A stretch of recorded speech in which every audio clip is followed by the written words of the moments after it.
October 15th, 1943, Camp Shelby, Mississippi. Oberfeldwebel Franz Kellerman stood in formation with 200 other German prisoners, awaiting their work assignment for the day. What he witnessed in the next 8 hours would challenge every assumption he held about American society, industrial capacity, and the natural order of warfare. Through the camp gates rolled a convoy of trucks destined for the nearby tank manufacturing facility. As Kellerman climbed aboard with his fellow prisoners, he noticed something that made him grip the wooden bench beneath him. The guards weren't soldiers, they were women. Not nurses, not clerical workers, but armed female sentries in military uniforms, checking papers and directing the convoy with absolute authority. When one guard, a sergeant with steel-grey eyes and a voice that cut through the Mississippi humidity, barked orders at a Wehrmacht officer, Kellerman heard something he had never heard in Nazi Germany. He heard a German officer obey a woman without hesitation or question. What Kellerman would witness that day at the tank factory defied everything Nazi propaganda had prepared him to expect.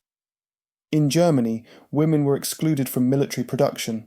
Nazi ideology held that women's role was strictly domestic, mothers and homemakers preserving the racial purity of the Reich. Yet here, stepping off trucks and flooding into massive factory buildings, were thousands of American women operating machinery, welding armor plate, assembling weapons systems, and making critical decisions in wartime production. By the end of his shift, Kellerman had filled pages of a hidden diary with observations that would have been considered treason to record in Germany. These women worked with precision that matched or exceeded the men beside them. They operated machinery as complex as anything in German factories, often with superior results. Some held supervisory positions over male workers. The factory's output, tanks rolling off assembly lines at rates Germany couldn't achieve with male-only workforces and slave labour, suggested something fundamentally wrong with Nazi assumptions about female capability. This moment, repeated thousands of times as German prisoners were assigned to work details throughout American war production, became one of the most psychologically destabilizing aspects of their captivity. The shock of women building weapons wouldn't fade with time. Instead, it accumulated, layering observation upon observation, until the entire edifice of Nazi, racial and gender ideology began to crack. The German prisoners captured in North Africa expected American weakness and decadence. They found instead a society so confident in its fundamental principles that it could mobilize 50% of its population for total war. What they witnessed would reshape how they understood civilization, capability, and human potential. And it all began with American women building tanks. The journey from Camp Shelby to the war production facilities marked a turning point in German prisoners' understanding of American society. Records from the Provost Marshal General's Office document that by late 1943, approximately 100,000 German POWs worked in American industries deemed non-military by technical definition, though the distinction was often meaningless. A prisoner might process materials destined for tank production without directly assembling weapons. Yet the psychological impact of witnessing women in these roles proved devastatingly effective in undermining Nazi ideology. The Detroit metropolitan area, center of American automotive production, became ground zero for this revelation. The Ford Motor Company's River Rouge complex, sprawling across 2,028 acres, employed over 100,000 workers by 1943, roughly 40% of them women. German prisoners arriving for work details in September 1943 found themselves in a facility larger than entire German cities. The scale alone defied comprehension. According to Ford Motor Company records preserved in the Henry Ford Museum archives, the facility produced jeeps, military trucks, and critical components for the M4 Sherman tank, the primary American medium tank of the war.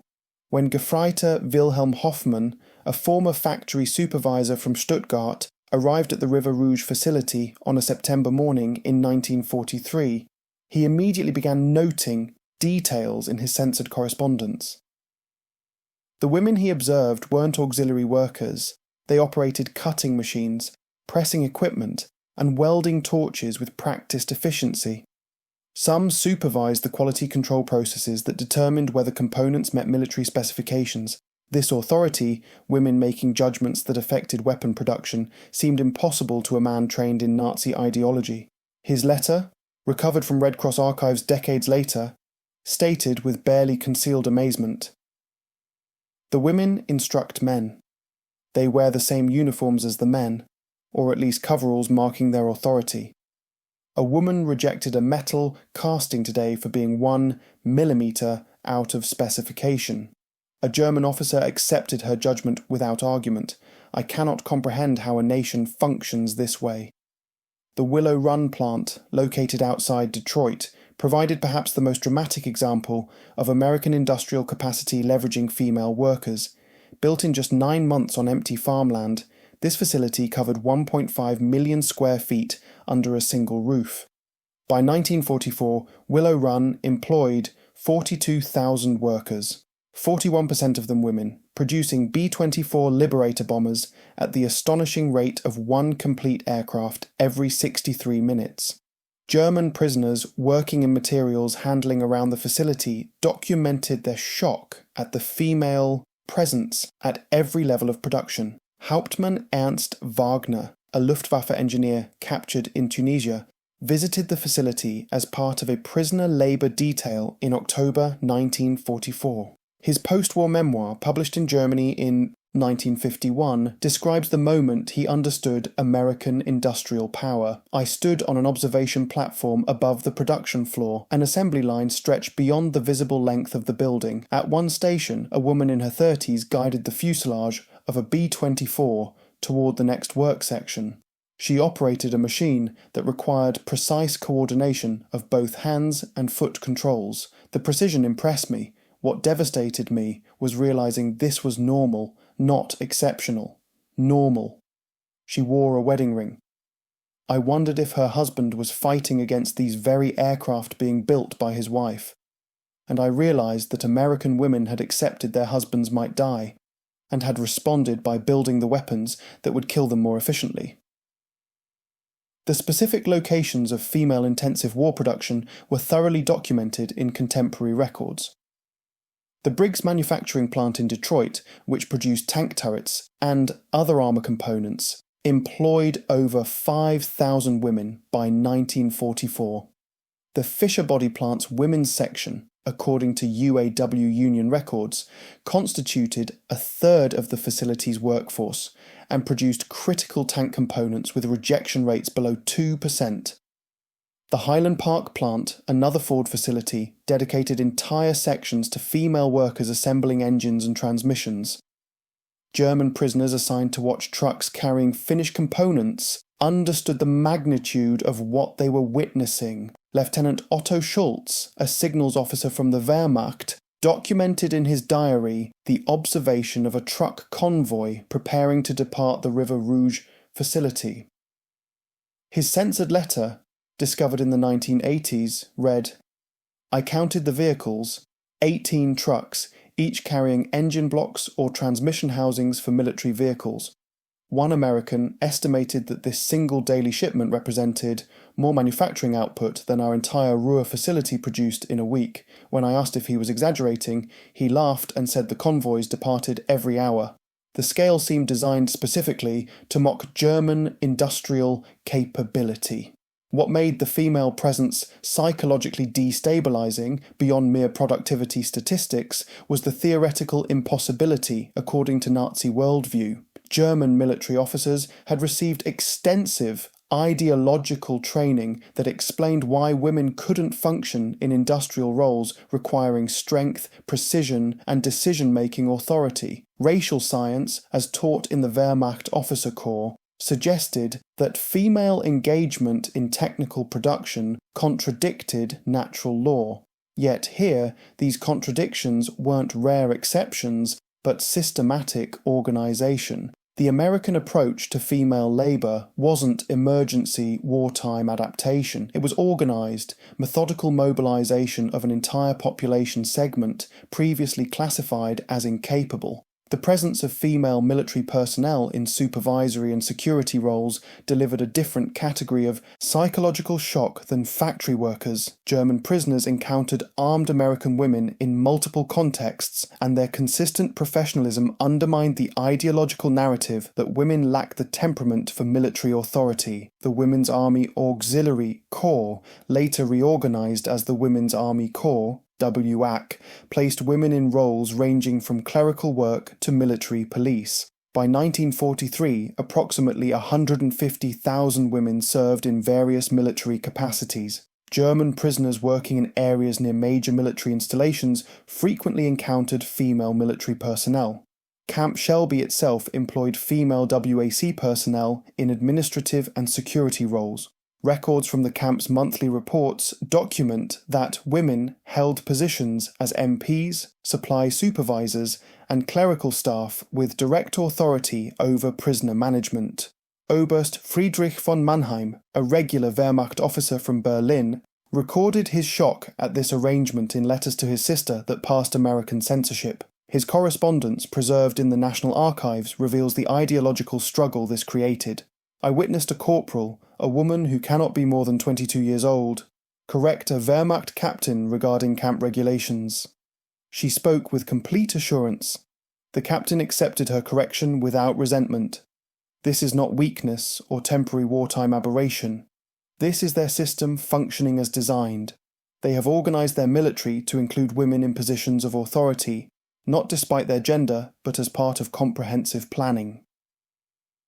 The Women Air Force Service Pilots, WASP, program represented the ultimate challenge to Nazi gender ideology.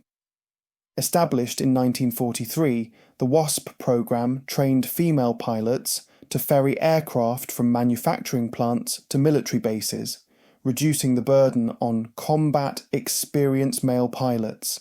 German prisoners working at or near airfields witnessed female pilots operating advanced military aircraft.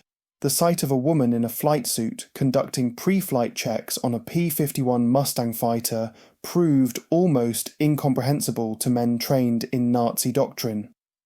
Lieutenant Hans Weber, assigned to a work detail at Bryan Army Airfield near Camp Hearn, Texas, documented his observations in a letter to his family, censored but preserved. Today, I witnessed an American female pilot conduct takeoff in a 4-engine military transport. She performed the operation with mechanical precision, checking systems in sequence, communicating with ground control using proper military terminology. This is not a propaganda display or isolated incident. The base commander told us they have women pilots assigned here regularly. The captain who spoke to us about it showed no embarrassment or defensiveness about this arrangement. It is simply how they organise their military-industrial capacity. The comparative advantage this created became apparent to prisoners who understood military production. A German factory worker, captured in North Africa, now working in American war production, understood immediately that the mobilization of female labour wasn't ideological preference, it was practical necessity and superior organisation. The American economy could afford to lose no productive capacity. Every man of military age either served in combat or was deployed to critical military production. That left women to fill civilian industrial roles, and more remarkably, to fill specific military roles where their capability exceeded their lack of combat experience. German military intelligence understood this intellectually. What they didn't anticipate was the psychological impact on individual prisoners exposed directly to female authority. This exposure couldn't be dismissed as propaganda or isolated incident. It was systematic, consistent, and entirely mundane to American observers. The shock came from witnessing not aberration, but normality. In Nazi Germany, the presence of women in military authority would have been grounds for immediate disciplinary action. Here, it was integrated into normal military functioning. The contrast with German society became impossible to ignore. Even women working in German factories during the war didn't hold supervisory authority over men. The Nazi regime maintained strict gender hierarchy even under wartime pressure. Yet, American prisoners witnessed the opposite pattern. Female supervisors, directing male workers, female military personnel commanding male prisoners, female pilots operating combat aircraft. The logical conclusion prisoners reached, though few expressed it openly due to political sensitivity among fellow prisoners, was that American organization might be theoretically irrational from a Nazi racial science perspective, yet functionally superior in wartime production. Understanding why American women prove so effective at war production requires examining the technological and organizational context in which they operated. Factories producing weapons and military equipment in 1943 America weren't relying primarily on brute strength. They relied on machinery, precision, standardization, and systematic quality control. In each of these areas, evidence suggests that female workers matched or exceeded male performance. The Lancaster tank plant in Cleveland, Ohio, employed 18,000 workers by 1943, with women comprising 43% of the workforce. German prisoners assigned to materials handling around the facility documented the organisation with precision that revealed their surprise. A surviving letter from Feldwebel Otto Kranz recovered in the 1990s described the assembly process in detail that suggests both technical understanding and genuine amazement. The production floor is organised into stations. At each station, specific operations occur. A woman operates a precision lathe at one station, producing a bearing component to specifications requiring precision I would have thought impossible for such work. She produces 30 units per shift, everyone meeting standards that would result in rejection in our facilities if error exceeds 1/100th of a millimetre. She doesn't seem to see this as difficult. The quality control aspect proved particularly significant. The United States Army required that weapons meet specific tolerances.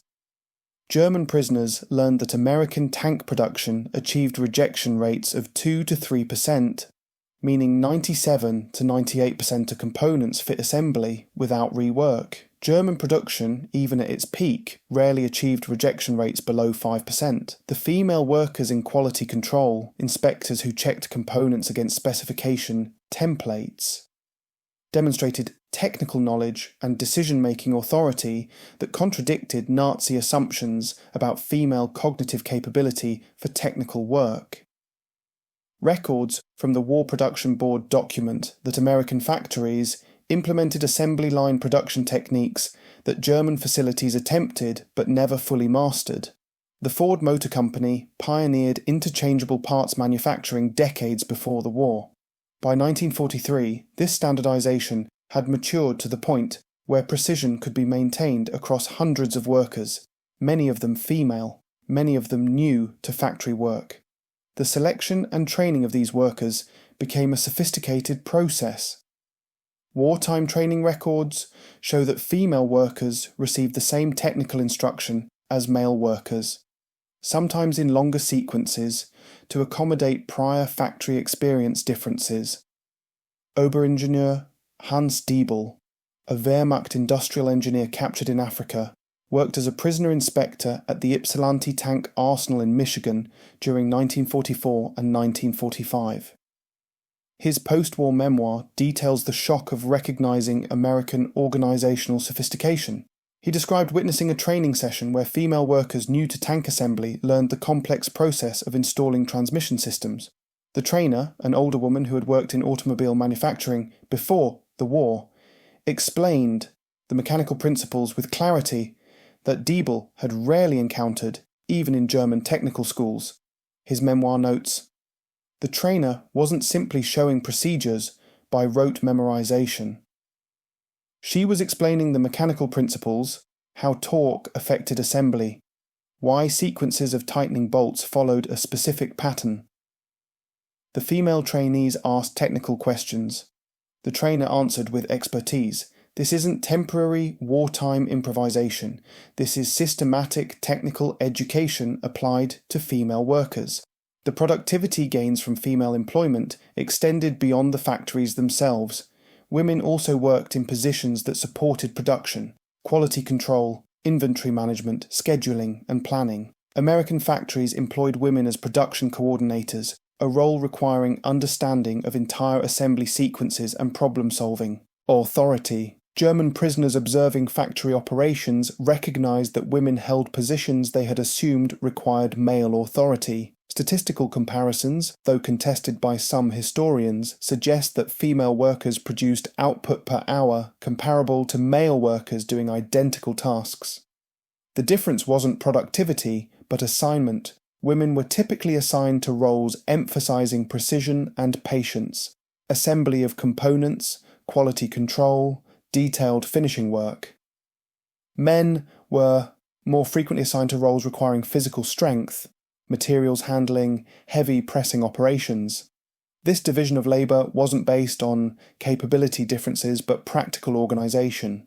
The result was efficient utilisation of workforce available. What proved most destabilising to German prisoners wasn't female capability per se. They recognised women were physically capable of many tasks. It was the systematic integration of female labour into technical production at scale, the normality with which American society accepted this arrangement, and the clear evidence that this arrangement produced military equipment superior to what Germany achieved with male-only workforces. The logical conclusion, though ideologically heretical, was unavoidable. American organisation functioned more effectively than German organisation, at least in wartime production context. Beyond factory production, German prisoners encountered American women in broader wartime support roles. The women's voluntary services, women's military auxiliary organisations, and civilian support networks demonstrated organisational sophistication that extended female authority throughout American society. German prisoners observed this and recognised that American mobilization capacity exceeded German capacity in fundamental ways. Female workers in agricultural support roles surprised many German prisoners, particularly those from rural backgrounds. American women operated farms independently, while husbands served in the military. Records from the Department of Agriculture document that female-operated farms maintained productivity equivalent to male-operated farms during the war. German prisoners working in agriculture observed women making decisions about crop rotation, machinery investment, and workforce management.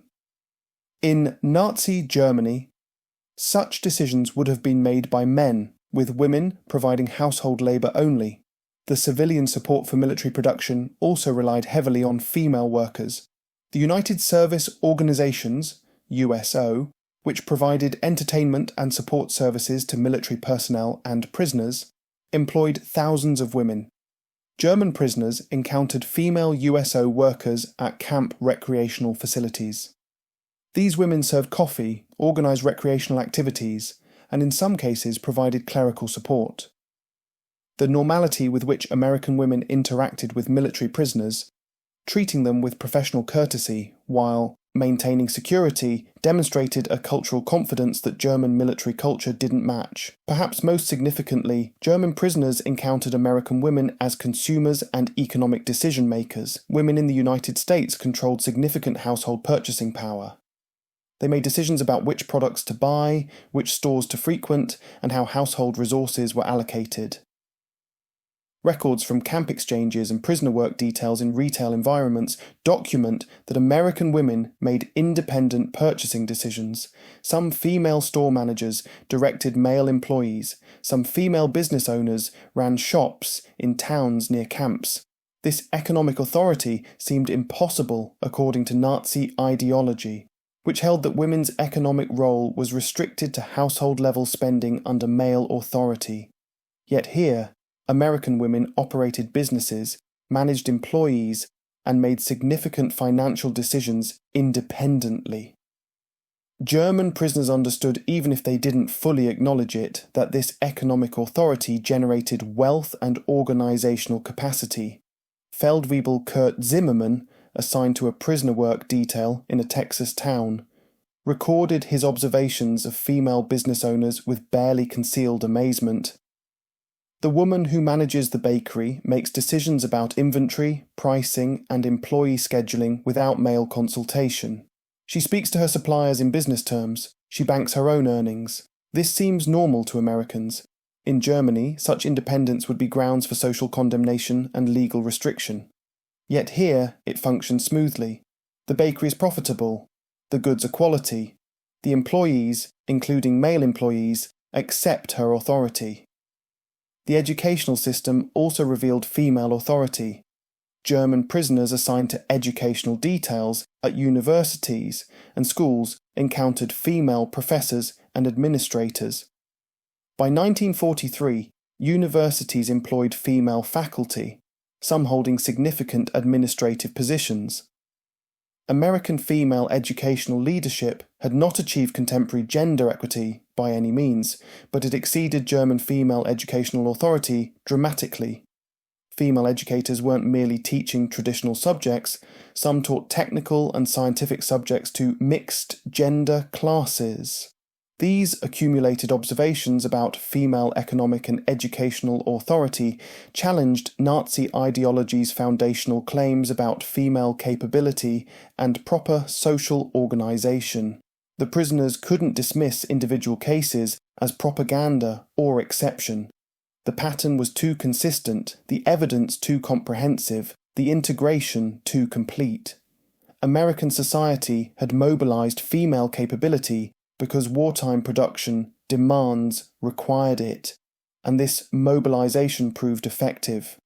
The logical implication that Nazi restrictions on female participation represented ideological preference rather than practical necessity couldn't be avoided by prisoners willing to think clearly about evidence before their eyes. By late 1943, German prisoners' accumulated observations about female participation in American war production began producing documented psychological effects. Special Projects Division reports, declassified decades later, document the systematic ideological collapse regarding gender roles and female capability.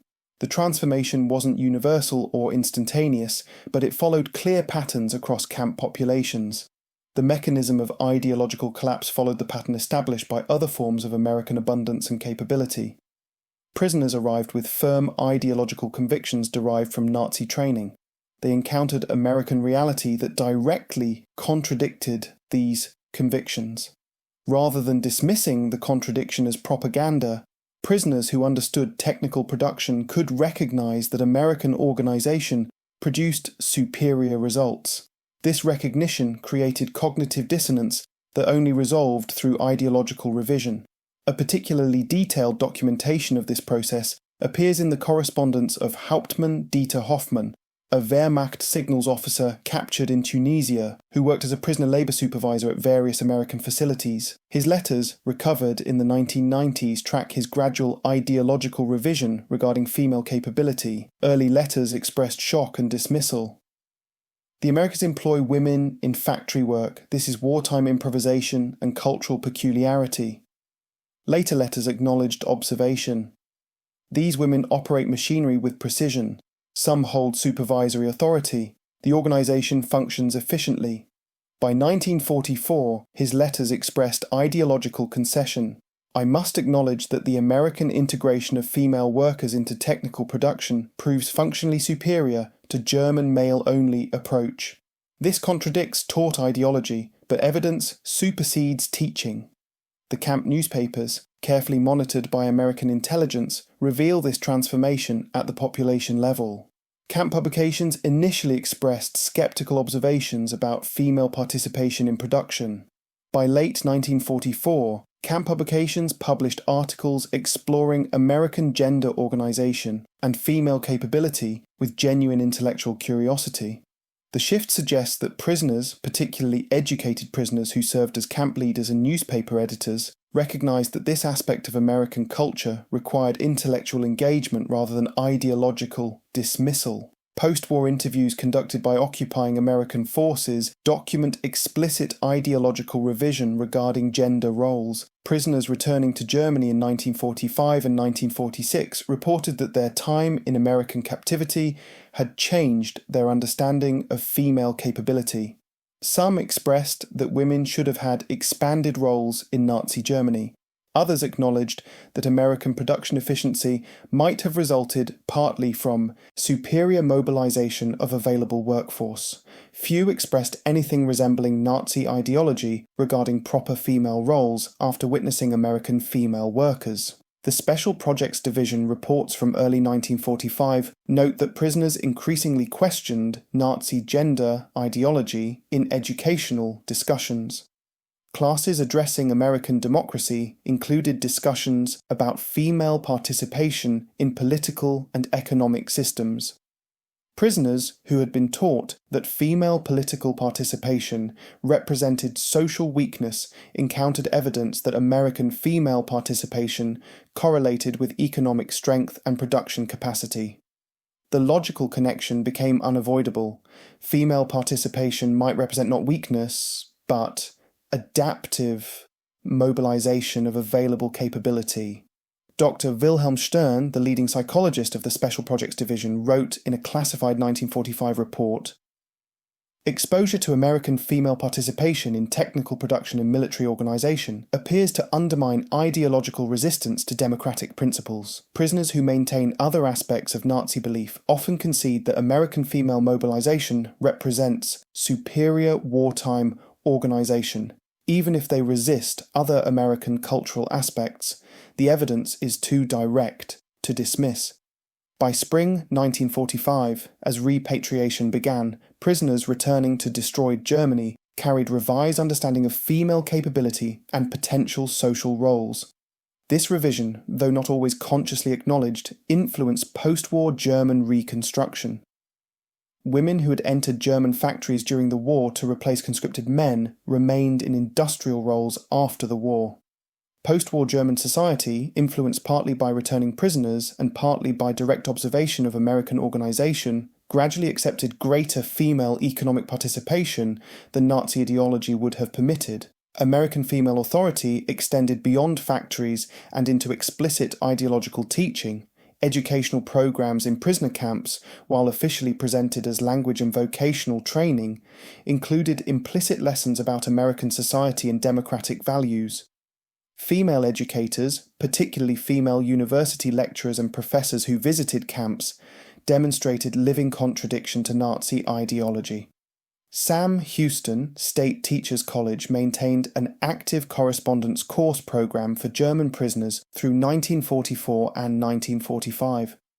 Records show that some courses were taught by female faculty members. Prisoners enrolled in American history courses found themselves reading and discussing American female history, women's suffrage, female political participation, expanding female educational opportunity. This material wasn't presented as propaganda, but as factual history. Yet the implication was clear. American democracy included female participation. Lectures visiting Camp Hearn and other facilities included presentations by female educators. One documented lecture, series sponsored by the American Association of University Women, featured female professors discussing American educational systems. German prisoners heard female experts discussing academic topics with authority and expertise. The prisoners' letters reveal this presentation of female intellectual authority created cognitive dissonance. The female YMCA workers who visited camps to facilitate recreational programs also served implicitly as teachers of American democracy. These educated women, many holding college degrees, interacted with prisoners with professional courtesy and confidence. They weren't soldiers or workers, but educated civilians, women from American society's educated class, demonstrating that American democracy produced educated female citizens who participated in public life. By 1945, as American forces approached Germany and concentrated on preparing prisoners for potential repatriation to a transformed Germany, explicit discussions of women's role in post-war reconstruction included prisoner education. Female planners from the State Department visited some camps to explain post-war reconstruction plans. These women presented themselves as participants in planning Germany's future democracy. The message was unmistakable. American democracy solved problems by mobilizing entire populations, including female populations. Germany, if it wished to participate in post-war democratic reconstruction, might need to adopt similar approaches. Oberst Friedrich von Mannheim, the Berlin officer who had noted his shock at female military authority, documented in his post-war memoir that by 1945 he had come to view female participation as essential to Germany's democratic future. His change of perspective didn't stem from propaganda, but from accumulated evidence and exposure to female educators and planners. The implicit teaching that democracy requires and benefits from female participation proved more effective than explicit ideological instruction could have been. When German prisoners returned to destroyed Germany in 1945 and 1946, they carried revised understanding of female capability and proper social roles. The direct impact of this revision on post-war German reconstruction remains difficult to measure precisely, but documentation suggests it was significant. Women who had entered German factories during the war remained in industrial roles. Post-war German female labour force participation, while still constrained by legal and social factors, exceeded Nazi ideology's restrictive framework. The Federal Republic of Germany, established in 1949, included female citizenship and voting rights without serious contest. While women's legal and economic position remained inferior to men's in post-war Germany, the framework of female civic participation was established directly and without ideological resistance. Historians have noted that this represented significant progress compared to Nazi restrictions, and that returning prisoners' acceptance of female participation may have smoothed this transition. Approximately 4,000 German POWs remained in America after repatriation ended, having chosen to build lives in the country that held them captive. A disproportionate number of these permanent American residents were men who had married American women or established relationships during captivity. These unions created families that embodied female economic and social independence. Their children grew up witnessing American female empowerment directly. Many of these former prisoners became advocates for German-American cultural exchange, carrying with them changed perspectives on gender roles. Post-war interviews conducted by historians in the 1970s and 1980s reveal that prisoners who witnessed American female participation in war production frequently cited this experience as influential in their post-war ideological transformation. One former Luftwaffe officer stated in a 1978 interview, "I came to America believing women belonged in homes, raising children, maintaining hearth and family. I left believing that women, like all humans, contained capabilities that society should develop and utilize. This wasn't taught to me in classrooms. It was demonstrated to me in factories where female workers outperformed expectations, in military bases where female officers commanded respect, in universities where female professors taught technical subjects. The evidence was undeniable. The transformation regarding female capability and proper social roles represents one of the most significant aspects of German prisoners' experience in America.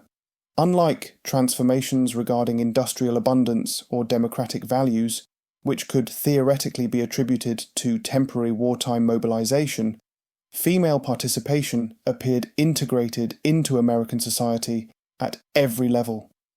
Prisoners recognized that American women weren't temporarily filling wartime roles, but were permanent participants in economy, society, and culture. The statistical transformation of returning prisoners' beliefs about female roles is documented in surveys conducted by occupying American forces. Of prisoners surveyed before repatriation, 73% stated that American female participation in production and society represented strength rather than weakness. 68% indicated they would support expanded female educational opportunity in post-war Germany. 59% explicitly rejected Nazi restrictions on female economic participation. These statistics represent a remarkable revision of ideology that had been reinforced through German education, military training, and Nazi propaganda. The revision occurred not through explicit propaganda, counter to Nazi teaching, but through direct exposure to contradictory reality. Women building tanks, operating machinery, holding authority, educating soldiers, and managing businesses couldn't be dismissed as anomaly or propaganda. They were simply part of what American society was. The German POWs who couldn't believe American women built tanks returned home transformed by what they witnessed. They became unwitting agents of ideological change, carrying to post-war Germany understanding that female capability and participation benefited society. The tanks they watched women build defeated Nazi Germany. The lessons those female workers taught about democracy and human potential helped rebuild it. The story of American women in wartime production, told through the amazed eyes of German prisoners, remains testament to how society mobilizes capability when necessity demands it, and how exposure to practical contradiction of ideology proves more powerful than any propaganda. The women who built tanks during the Second World War didn't simply manufacture weapons. They manufactured evidence that would reshape how an entire generation of former enemies understood civilization, capability, and human potential. When German soldiers encountered American women in positions of authority and capability, they encountered a future that fascism denied. And that encounter, repeated thousands of times across hundreds of American facilities, helped ensure that the future Germany would build would include the participation of women, not because propaganda commanded it, but because captured enemies had witnessed it working.